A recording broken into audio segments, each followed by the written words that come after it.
Let's mark our anniversary with an adventure, I suggested to my hardworking husband. He deserved a break, and I was eager to indulge us both.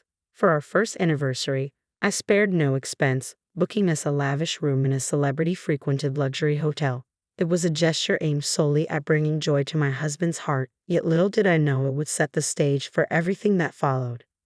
Let's rewind a year back. At 28, I found myself married to Logan at 26 without the traditional dating preamble.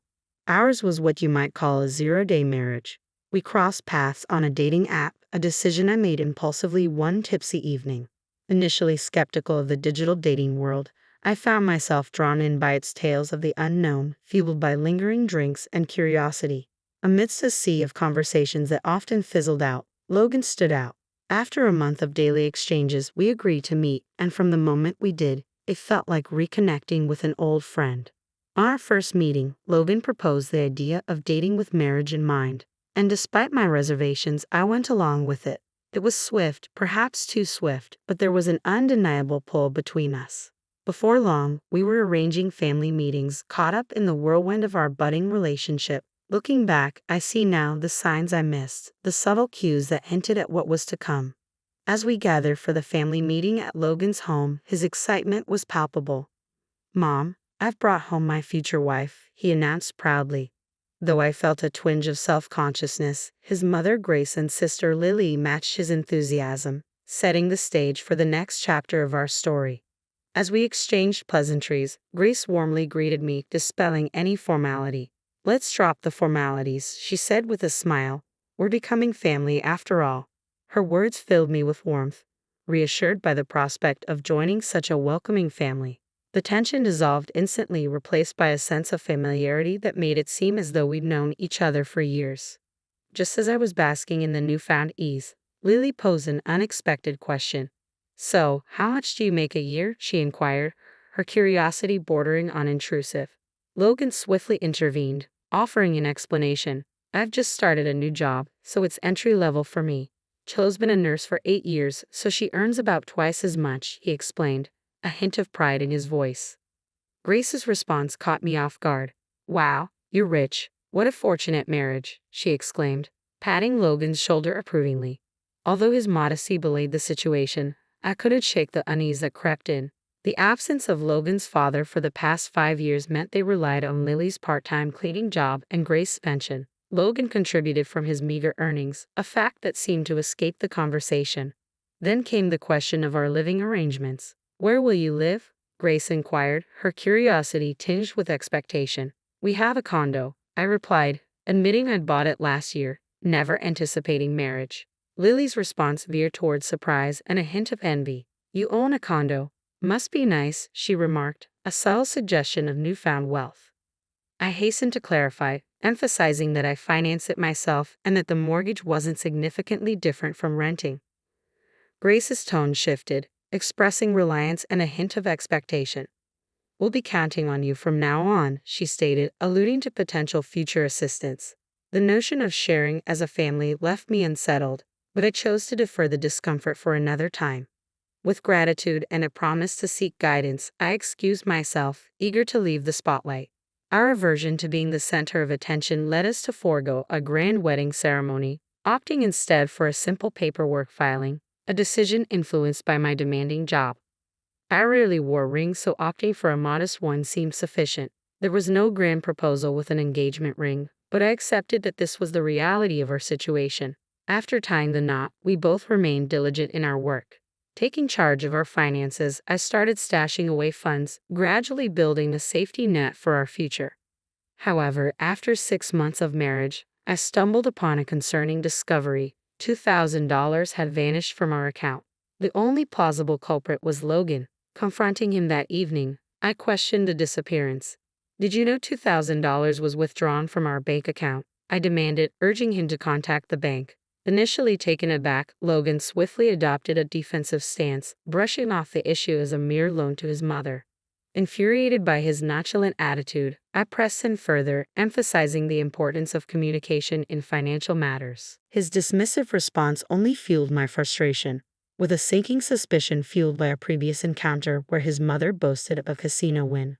I realized the money likely fueled her gambling habits. Up until then, our savings were pooled, but following this incident, I resolved to squirrel away extra funds separately. Despite this rift, I assumed Logan's demeanor would remain unchanged as long as family matters didn't surface. He was diligently employed, after all. However, our first wedding anniversary prompted a desire to deviate from our usual frugality and indulge in a bit of extravagance. Excitement bubbled within me as I arrived home, eager to unveil a surprise trip to Logan. However, my anticipation was dampened by the presence of Lily, who had been making frequent appearances lately, a routine that was starting to wear on me. Returning home after a taxing day of work to find her there was becoming a source of stress. In hindsight, the timing couldn't have been worse for sharing the news of our planned getaway. Yet I couldn't contain my enthusiasm about the luxury hotel reservation I had painstakingly secured. Logan's eyes sparkled with delight at the mention of the trip, but it was Lily who reacted most fervently. "Is it that hotel from the TV ads?" she exclaimed incredulously. Her tone carried a hint of envy, which I met with a confident explanation. "Since we've never taken a trip alone, we decided to indulge this time," I asserted, recounting the nerve-wracking experience of securing the booking on the day slots opened. Lily's response dripped with resentment. "How unfair of you," she retorted, her words tinged with bitterness. "Just because you're a nurse doesn't mean you should hog all the travel opportunities." She appealed to a sense of familial obligation, urging us to relinquish the trip in an act of filial piety. However, I couldn't overlook her penchant for travel despite her claims of financial strain, nor her propensity for fare evasion, a behavior she boasted about shamelessly. Her thinly veiled attempts at manipulation left me resolute in my decision. "Absolutely not," I declared firmly, determined to stand my ground. "We've been saving for this trip, and Logan works tirelessly. We deserve this splurge." Lily's displeasure morphed into a pointed remark directed at Logan, casting aspersions on my character and our marriage. Despite the discord, I remained steadfast in my resolve. There was no way I would forfeit our long-awaited trip to appease Lily's sense of entitlement. I felt a surge of anger as Logan remained silent, his gaze fixed downward. His inability to defend me only fueled my frustration. As Lily departed, her muttered remark casting me as the villain, Logan's puzzled expression mirrored my own disappointment. The excitement surrounding our trip dissipated, replaced by an uncomfortable tension that lingered as we retired for the night in an awkward silence. Normally, a good night's sleep would ease my troubles, but the following day brought an unexpected turn of events. Logan's words struck me like a blow when he suggested going on the trip with his mother and sister instead, excluding me entirely. I was taken aback, vehemently opposed to the idea. I couldn't shake the suspicion that his sudden change of heart stemmed from the late-night texts flooding his phone, likely filled with manipulative words from his family. His accusation of my heartlessness only deepened the divide between us. Marriage, he argued, was about uniting families, not individual desires. Yet I couldn't shake the feeling of being unfairly targeted. Despite our attempts to reason with each other, the conversation devolved into a stalemate, leaving us at an impasse. The disappointment was palpable as what was meant to be a joyous occasion now soared into a source of conflict. Returning home the next day to a tense atmosphere, I found my mother-in-law and sister-in-law waiting for me. With a smug expression, my mother-in-law declared, "Welcome back. We've resolved the trip matter. It's settled. The trip will be for me, my daughter, and my son." Shocked into silence, I turned to Logan for an explanation, though deep down, I doubted any justification could appease my frustration. Logan's response only fueled my disbelief. "It's as my mom said," he explained. "I shared our recent issues with her, and she proposed this solution. I'm going, you're staying. That's final." Outraged by the lack of consideration, I finally lost my temper, demanding an explanation for their irrational decision. But Logan's reply was laced with venomous words, his anger boiling over. He belittled my profession and reduced me to a mere source of income, revealing a side of him I had never seen before. His psychological abuse cut deep, leaving me feeling foolish for the efforts I had invested in our relationship thus far. Witnessing the altercation, my sister-in-law interjected, urging us to make amends and join them on the trip. But the thought of acquiescing to their unreasonable demands was too much to bear. I couldn't tolerate Logan's dependency on his mother and sister any longer. I've reached a point where I realize I don't need to hold on to affection for Logan or his family anymore. My once warm feelings have cooled to the point where it feels like I've been living in a dream. The idea of going on a trip with someone I've grown to dislike so intensely is unbearable. If his family holds such significance for him, then perhaps it's time to end our relationship. Let's proceed with the divorce, just as I suggested. It seems like the only logical solution to this impasse.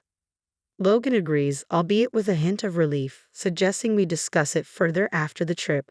For now, he insists, the trip must take precedence. Feeling defeated, I reluctantly concede, allowing his family to have their way. When I inform Logan of my decision, he's quick to express his gratitude, assuring me he'll buy me a souvenir and even suggesting I might want some time alone to relax. His cheerful demeanor grates on me, but I've resolved to see this through. Taking matters into my own hands, I arranged for the hotel reservation to be changed to Logan's name and adjusted to accommodate a party of 3. On the day of their departure, I take the day off to see them off, observing their excitement with a mixture of resignation and amusement. Their overly packed suitcases for a one-night trip draw a chuckle from me as they set off. With them gone, I'm left with a newfound sense of purpose. Over the next 2 days, I embark on a life-changing task, relocating all of Logan's belongings to a rented storage unit. As a minimalist, I don't have much to pack up, but the process keeps me busy and focused on the fresh start that lies ahead. With the help of a friend from work, we swiftly complete the task in less than 2 hours. Now, there's no reason for Logan to return. This condo, purchased in my name when I was single, will remain a sanctuary from him. The locksmith I've arranged arrives promptly, ensuring that Logan is permanently barred from entering the premises. Additionally, I've sought legal advice from a lawyer named Mason regarding the divorce proceedings. Armed with audio evidence of the psychological abuse I endured, Mason assures me of a guaranteed victory and offers to represent me. Relieved to have someone else handle the divorce talks, I focus on tying up loose ends. Meanwhile, Logan and his family are under the mistaken impression that the hotel stay is prepaid, unaware that I had only made reservations. As a gesture for our anniversary, I had even arranged for a fancy cake and champagne, intending to surprise him. However, all expenses were to be settled at checkout. As anticipated, my phone buzzes incessantly around checkout time, but I ignore the calls with a sense of satisfaction. I can only imagine their shock when confronted with the hefty bill at the hotel. True to my expectations, I end up in police custody, unable to pay. Washing my hands of the situation, I send the divorce papers and the key to the storage unit containing Logan's belongings to his family home. With Logan and his family out of the picture, my condo returns to its peaceful state. I had prepared for the inevitable contestation of the divorce, with Mason handling everything on my behalf. Despite their financial struggles, Logan's family manages to scrape together enough money to secure their release. However, upon their return, their aggression leads to police intervention. Given the ongoing divorce mediation due to Logan's psychological abuse, he is slapped with a restraining order. Unable to afford a legal battle, his family quickly agrees to the divorce, bringing closure to the tumultuous chapter of my life. In the divorce proceedings, I assert my right to compensation for the psychological abuse endured during our marriage. Surprisingly, becoming single again proves to be less daunting than anticipated. Meanwhile, it appears that Logan's family continues to rely on his income, likely exacerbated by his gambling habits that he couldn't seem to shake. Logan's own employment instability becomes evident as he struggles to hold down a job, often calling in sick or even quitting impulsively. Despite my concerns about his behavior, he dismisses them, citing mental health issues. However, his inability to maintain steady employment leads to financial strain for his family. His sister's unemployment adds to their financial woes, and their refusal of welfare assistance only compounds their debt. To make matters worse, I've noticed suspicious characters lurking around their home, adding a sense of unease to their already turbulent situation. In contrast, my life post-divorce is remarkably stress-free. Flourishing in my career, I've even been promoted to supervisor, a role that I relish despite its challenges. With only myself to care for, I find I can cut corners on household chores, allowing me more time to focus on my own well-being. Though I hadn't planned on dating for a while, I found companionship with Caleb, a doctor who had been a supportive confidant before my marriage. Unlike my ex-husband, Caleb is both financially and emotionally stable. Still, I approach the idea of marriage cautiously now, mindful of the lessons learned from my past. Reflecting on my journey, I can't help but feel a sense of gratitude for the unexpected turn of events. In hindsight, I'm thankful that they took that ill-fated trip, unwittingly freeing me from a toxic situation.